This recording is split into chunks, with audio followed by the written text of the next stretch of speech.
All right, perfect. So we've started recording, so I'm going to go ahead and get started. And I was just saying to the first few people that came in, this is often a session that's pretty small because, we have fewer organizers or potential organizers than we do competitors, coaches, etc. So we'll just sort of go as long as there's interest and questions. And if we don't go the full time, that'll give us time to go into the other tracks that people want. But I'm very happy to stay the whole time and answer questions, even if it's just me and one person at the end. Um, my name is John Garcia. I am right now the regional representative for the two-year college region. I've been in the role. Richard and I have been in the same role in the past, which is to say we are both former coordinators of the IB.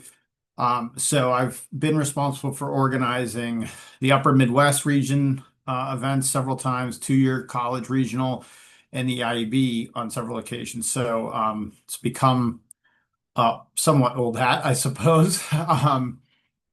But first, let me just ask, how many of you are, I'm going to guess nobody, but let's find out. I know Richard is. How many of you have hosted competitions before and helped organize an event?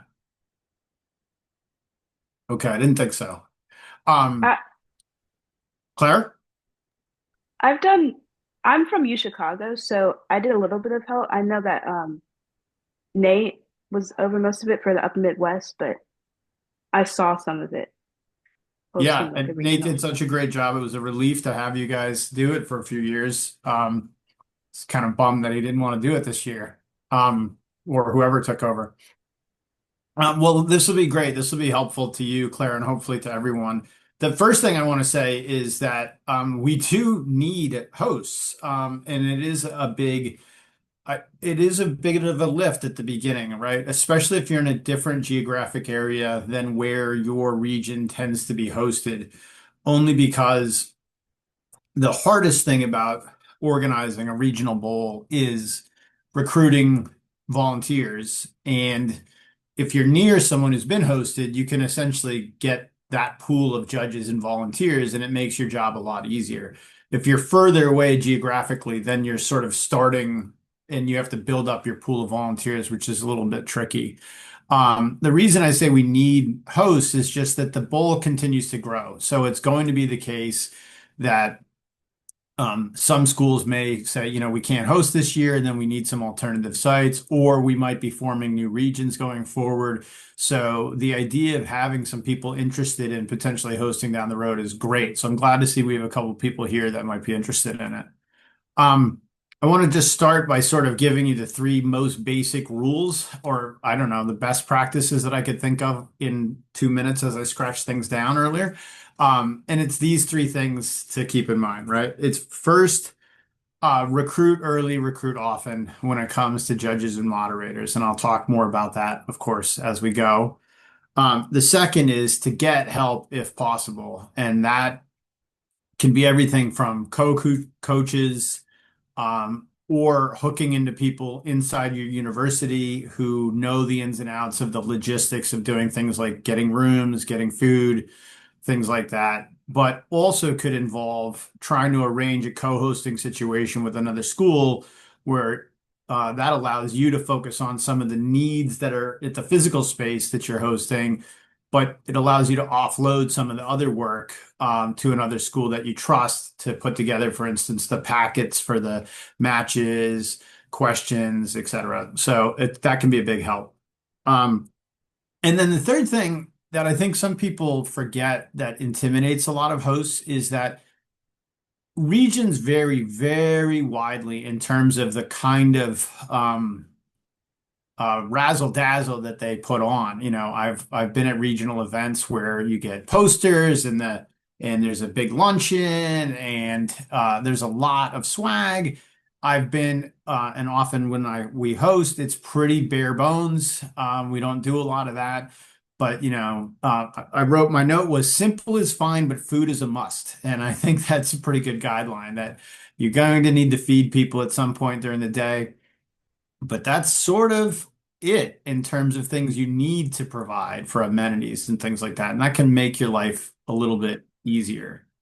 Um, so I can talk about these things in any order people want, or we could just start with some questions. But otherwise, I'd start with just thinking about the recruiting process of volunteers and really just working about what's involved in organizing a bowl. So, any objections to me starting there? Zoya, is that a hand? Okay. Or is that my cursor? That's my cursor. Okay. Um, all right. So the biggest thing, if you're organizing, the first thing to be aware is that you probably already have a partner in that.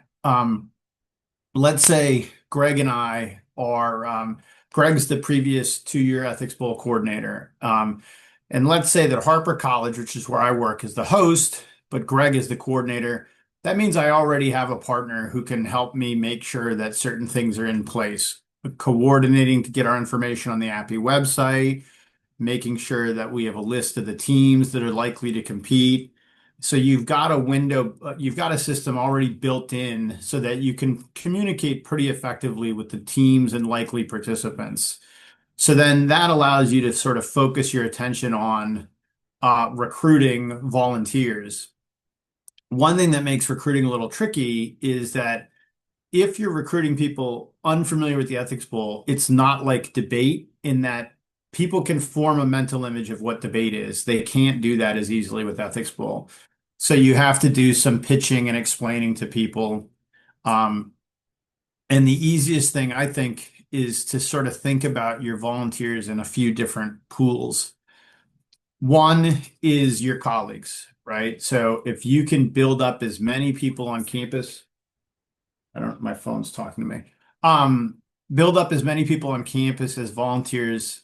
That's great. And what's nice is that um, I think you could be much more flexible with your pool of moderators than your pool of judges in terms of people who might be uneasy about judging. A moderator role, if trained well, is pretty straightforward, and you can get undergraduate students, graduate students, if your school has graduate students. You can get faculty and staff members, and that staff members is an important thing to remember that often people forget is that not every volunteer for an ethics bowl has to be a member of the faculty. And often it's staff that seldom get an opportunity to participate in these kinds of academic things that are most excited to be a part of them. So don't forget that they're there as a resource at a lot of our colleges and universities.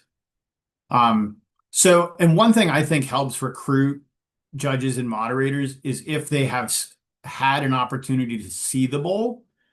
And one thing you could do to facilitate that is to try to see if there's a way to get an ethics bowl match on your campus that is publicly displayed, right? So you maybe have two classes compete against each other, but you do that in a big space so that, a couple classes can see it, or you work it into some other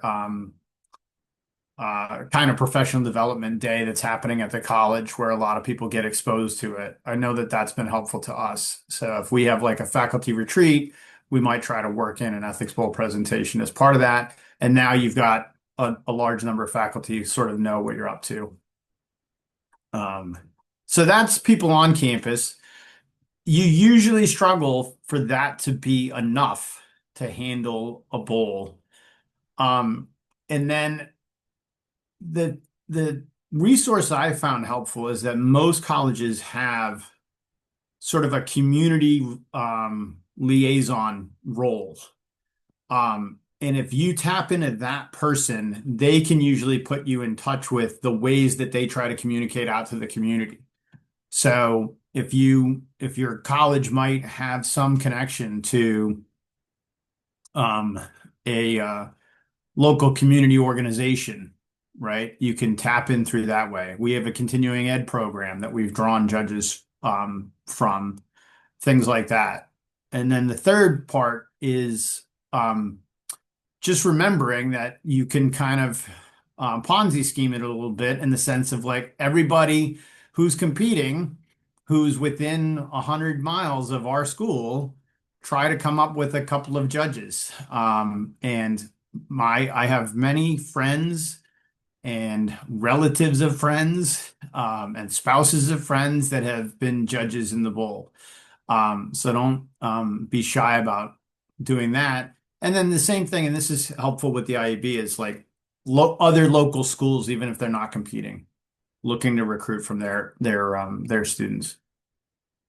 Um, I'm not great at this, but I know the best thing you can do is to start. These competitions tend to be in November, and if you start in September, that's a lot better than starting in October. So I would really encourage people to try to get thinking about that as soon as humanly possible. Um, I know everyone's microphones are off and most cameras are off, and that most people might be hungry right now, so you might just be eating.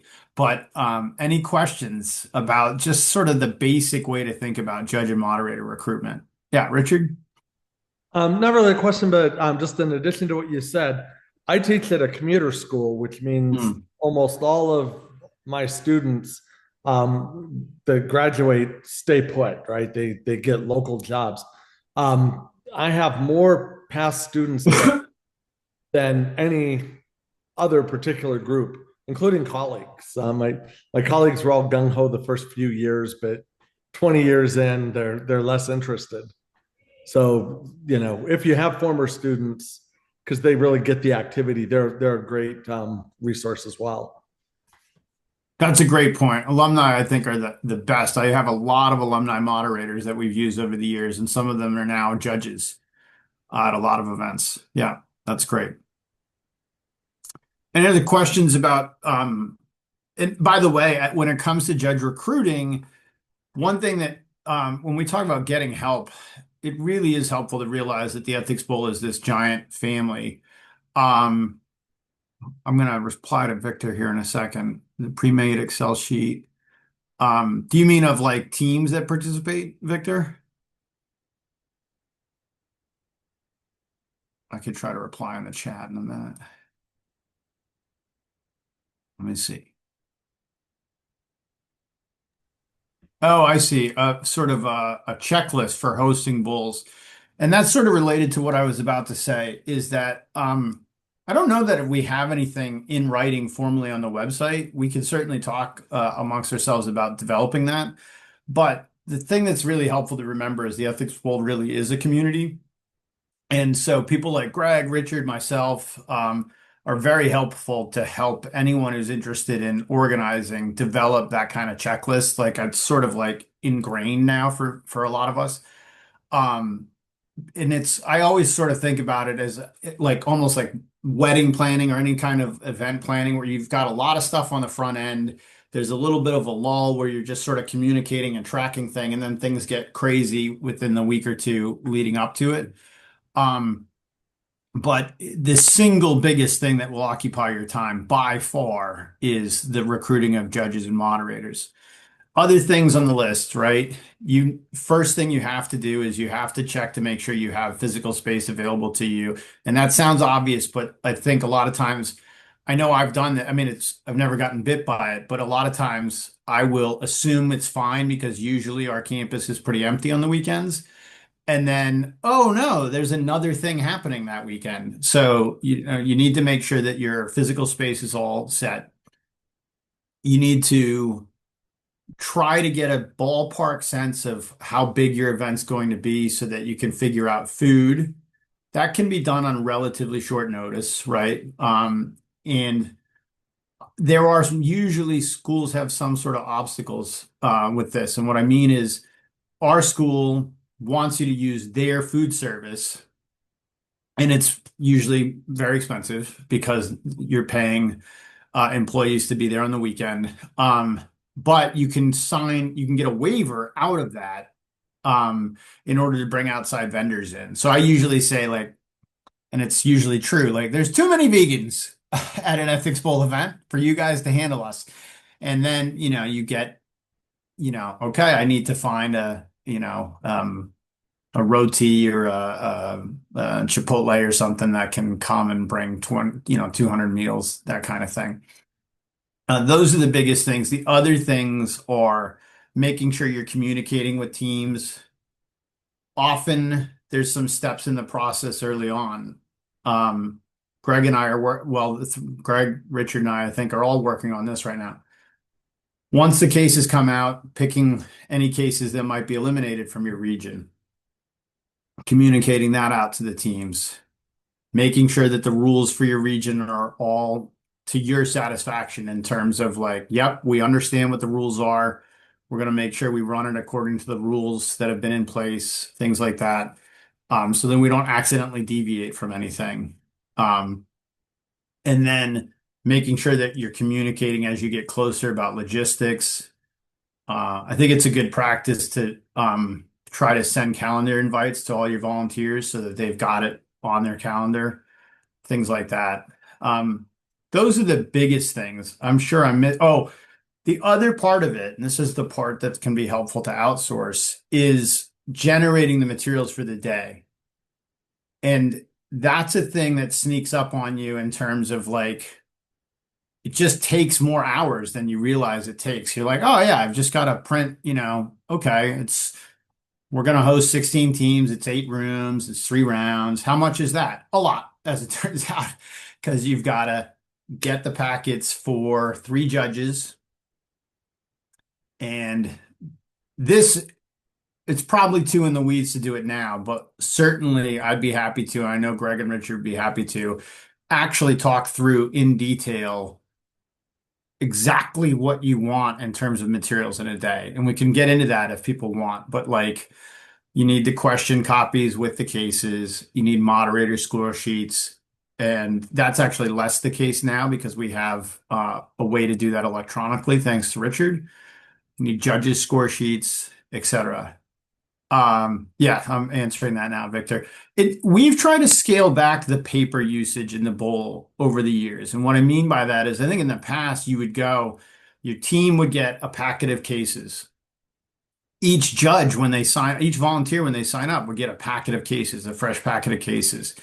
The teams would get a packet of all the rules.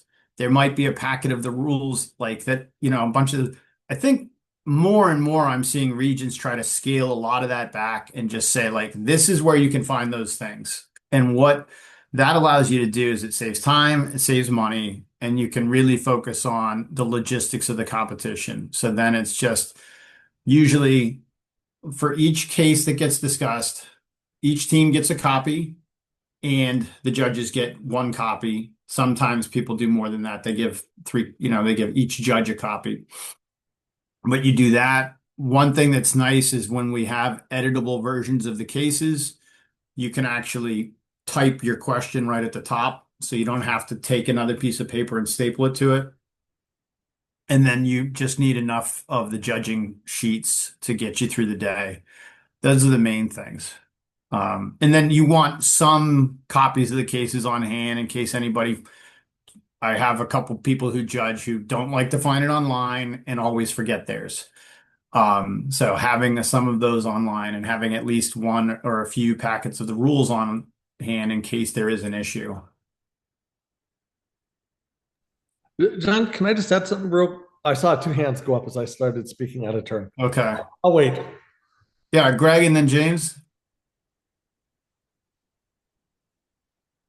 Yeah, so one of the things that you probably want to do is if you're organizing, have somebody outside of the teams that are participating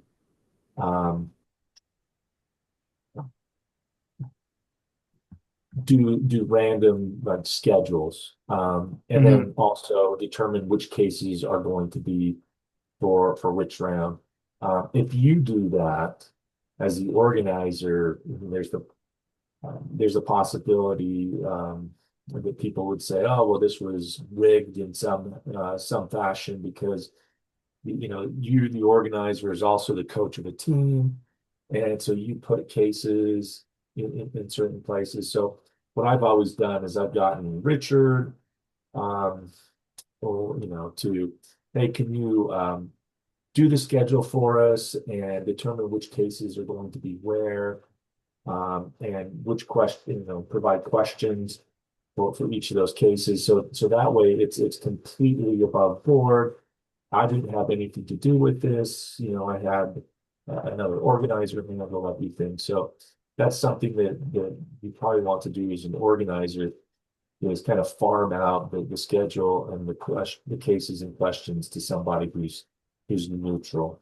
Yeah, I think it's important I didn't mention this, but the way that the regions can work, it's optional, but regions engage in question sharing. So what you do as a region is that you can generate, and there's lots of ways to do this. You could do it yourself, or you could have a bunch of people do it. You generate a set of questions and you send them through the current chair of the IEB.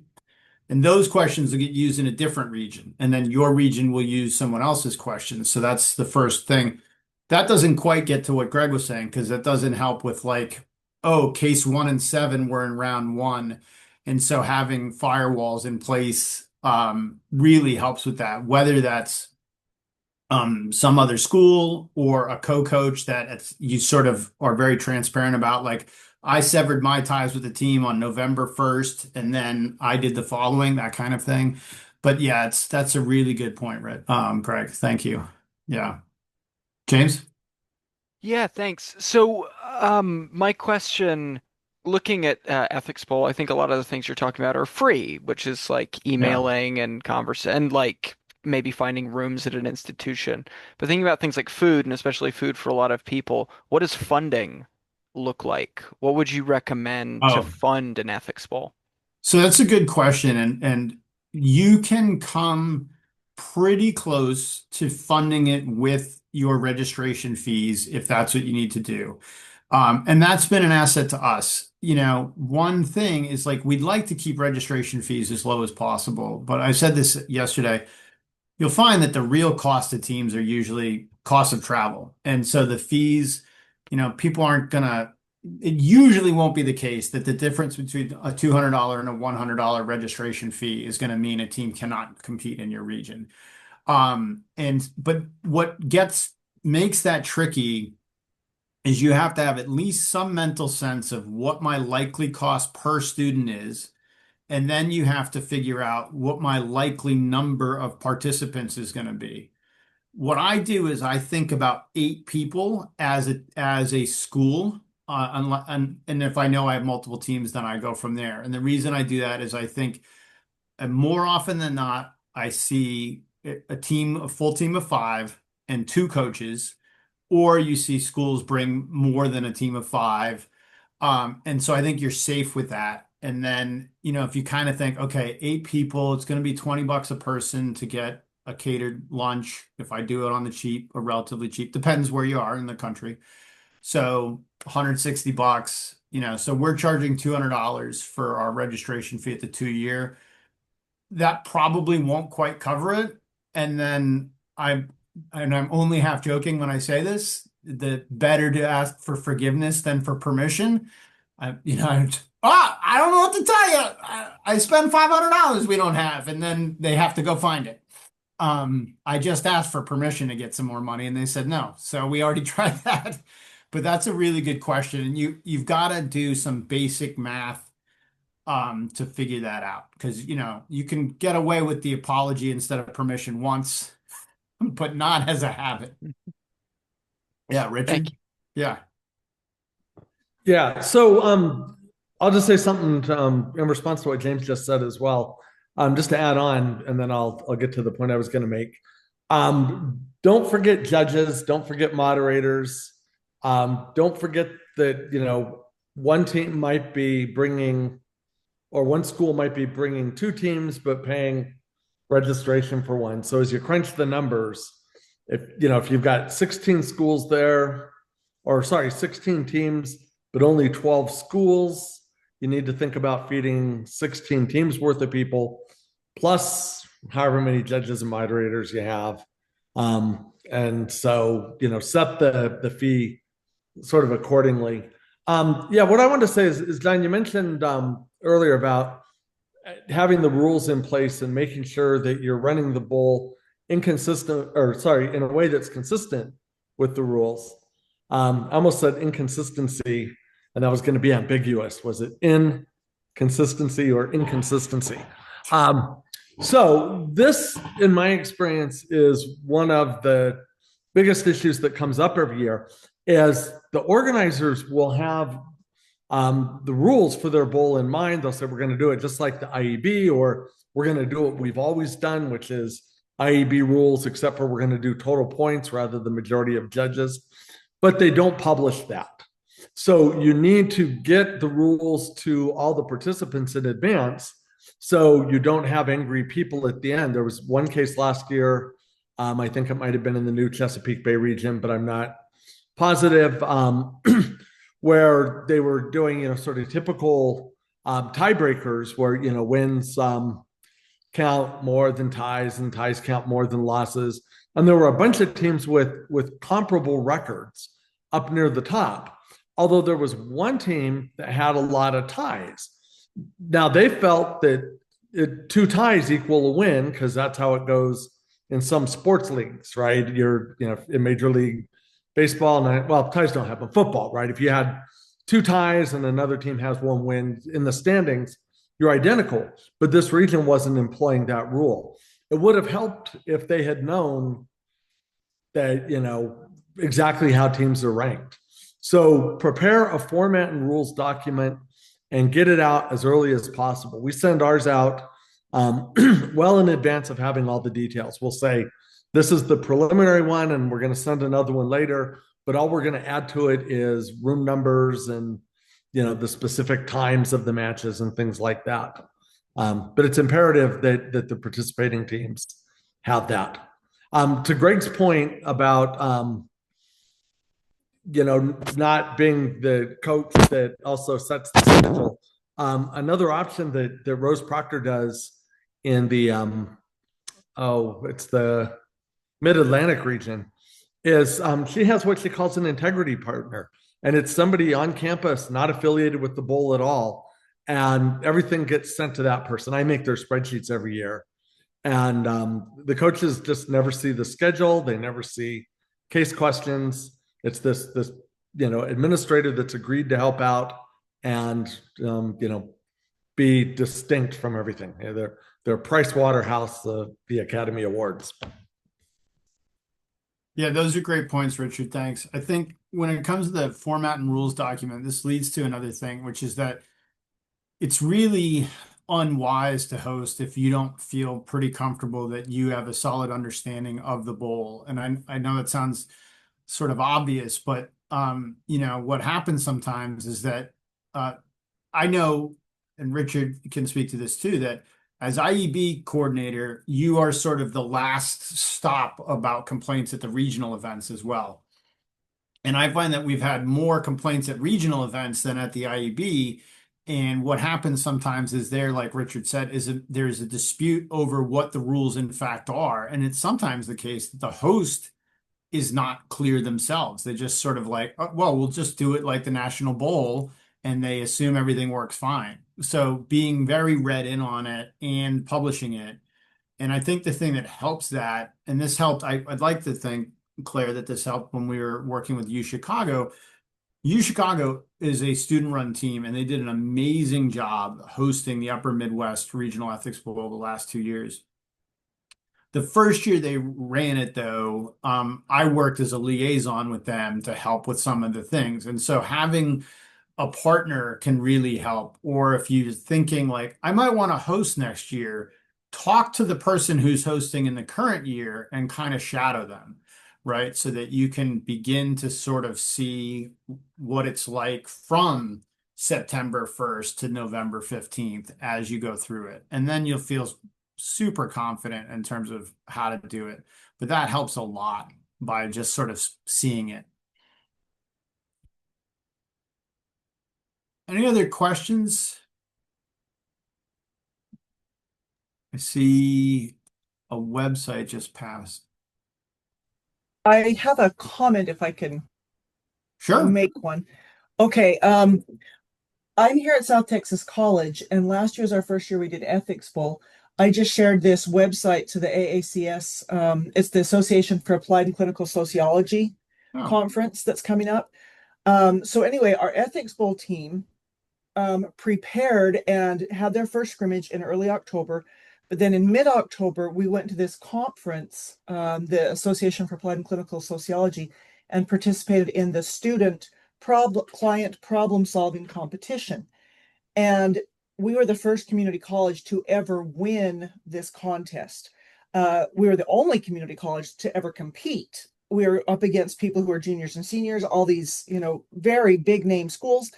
But our students said it was because they participated in Ethics Bowl that prepared them to win that contest. And so one of the things to consider, because this year, for the first time, they're going to allow people to participate in the client problem solving competition online. So even if people can't go to the conference in St. Louis, they could register some teams and participate online in the client problem solving competition. And that's going to be in mid-October. And it's going to be a real life team. It's going to be a real life. It's a healthcare organization that we don't know what the problem is yet. They don't tell us the problem because they don't want people to be able to do a lot of background research ahead of time. But it'll be announced, and then the students have a chance to do research and figure out what they want to do, how they would address this problem, what are the ethical issues, how do they do this, all kinds of factors like that. And then the winning team is selected by the organization, and their solutions are actually put into practice. And then you get bragging rights because there's first, second, third. It looks really good on resumes, and it helps people. And one of the ways that Ethics Bowl really helped our students is by better understanding some of the theories and how it applies to solve real world problems. So I just wanted to put that out there in case anybody would like to consider participating.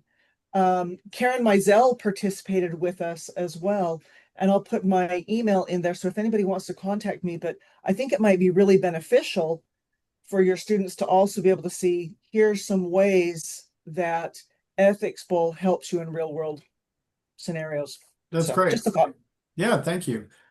Victor had a question in the chat about training judges, and I'm glad that we've got time to talk about this. This is really important. One of the things that it's always weird to say was nice about the pandemic, but one of the lessons I think that came out of the pandemic was the ability to leverage the virtual space to do a lot of things. And so what we've been doing at a lot of regions are doing it. We do it at the IEB level, is setting up a couple of times to do judge training virtually before the day of the event. And I think that makes a huge difference. You could, we try to do a short judge moderator training in the morning, but that's usually very rushed. It's somewhat hectic. Judges can be a little nervous. Often they're going to a place for the first time, so you might have people coming in late. So doing those early judge training sessions virtually is a huge help. And I think what you have to do is you just offer 2 or 3 of them, and then, with a comment that, they could contact you if they weren't able to attend them, and then there'll be a follow-up session the morning of the event. And we try to have a separate training for moderators simply because more and more regions are using the Google spreadsheets that Richard designs. And so there's some technical elements that they need to learn about that. So that's a huge thing. So yeah, thanks for asking about that, Victor. Any more questions about judge training? Because we could talk about that for a whole hour.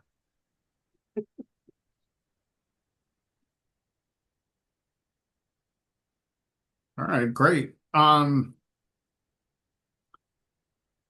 many of you, this is a weird question, but I'm wondering, I don't know how to ask this except to ask it bluntly. How many of you are thinking about hosting an event in the next couple of years? Victor, to find the spreadsheet, it's rgreen@weber.edu. I'm going to put that in the chat just in case they didn't get it. Yeah, I have about 190 spreadsheets at this point.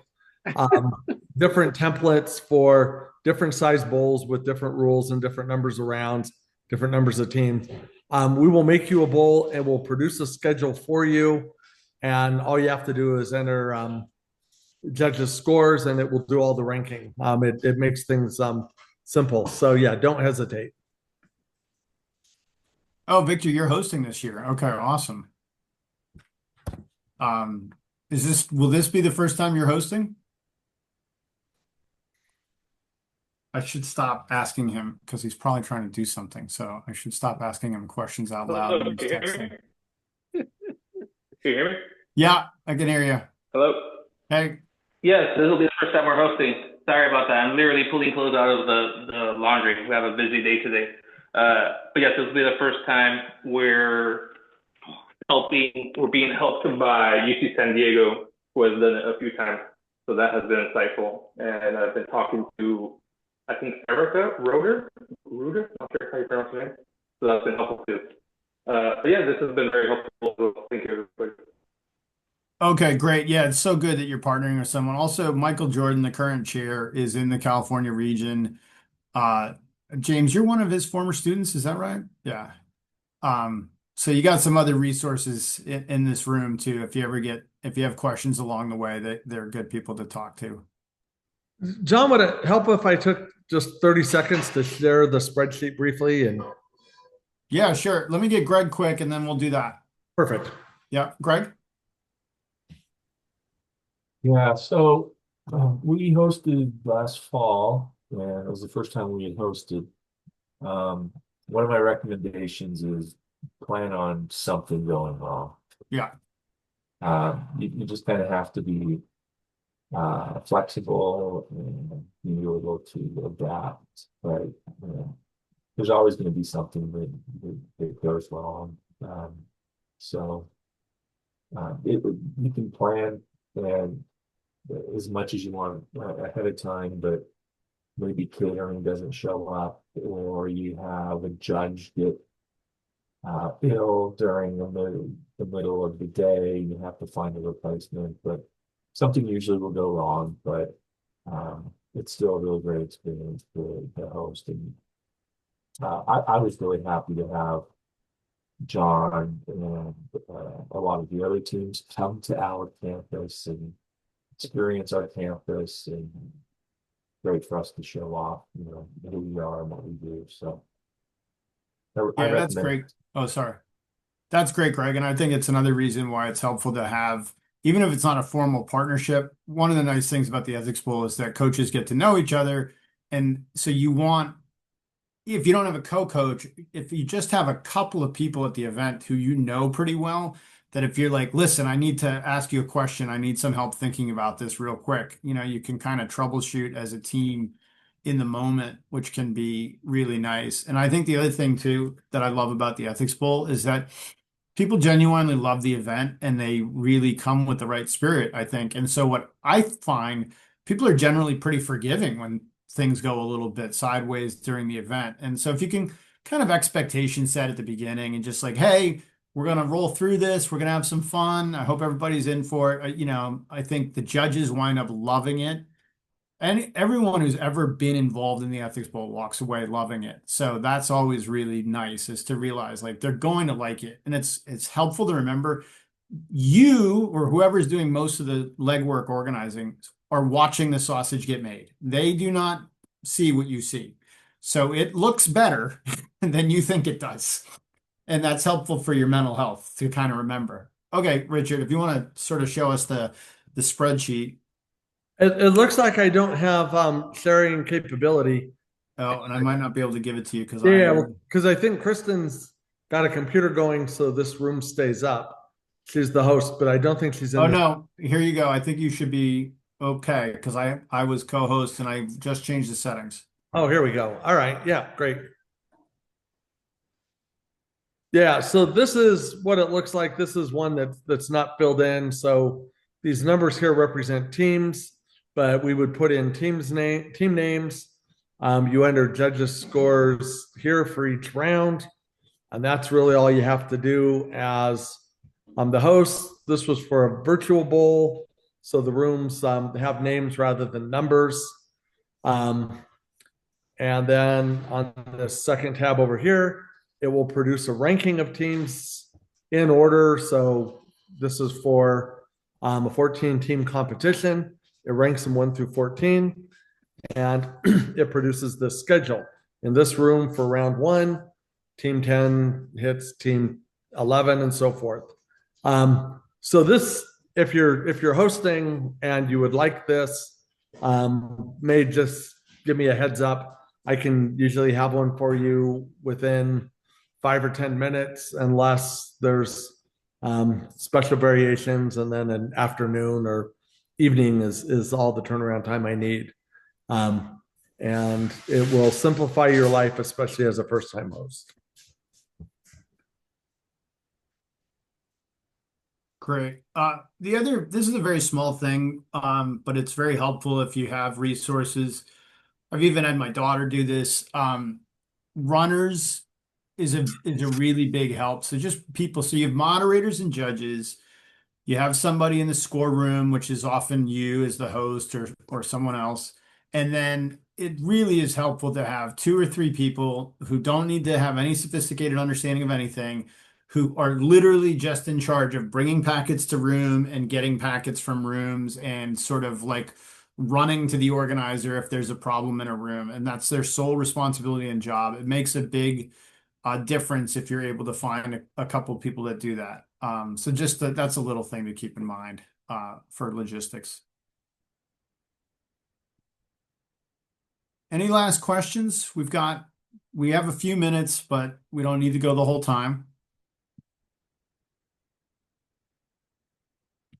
Well, we hope that I'm so glad, Victor, that you're hosting. And if any of the rest of you are interested in hosting relatively soon, the first person to reach out to would be Michael Jordan. And let him know, or your current region's host, to let them know that you'd be interested in hosting. And we will collectively get you set up with things that you need in terms of the logistics of it. And if you're in an area of the country that currently doesn't have a competition, and that's the reason you're thinking of hosting, certainly consider that. And the final thing I'd say that just helps you get prepared to host is, you know, if you happen to be around 3 or 4 other schools, host a informal ethics bowl that's a little smaller, where you're gonna kind of have to deal with some of these logistical issues but on a smaller scale, and then that really helps you kind of understand the nuts and bolts of it.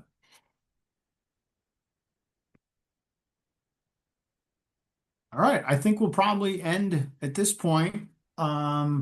Richard, do you know if the Google Doc is all updated now in terms of the right places to go? It is, yeah. Everything, all the links are now active, and I think at this point we've got a lunch break until the bottom of the next hour. Yeah, it looks like 3:30 Eastern is our next time. And there's 3 tracks: Ethics Bowl in the Classroom, which has got a new link. Getting buy-in at your campus, that's a new link. And Bioethics Bowl in the high school ethics bowl community. That'll be Richard will be part of that. So we'll look forward to seeing you in a little bit. Thanks, Yeah. everyone. Don, thanks so much. That was great. All right, awesome. Thanks.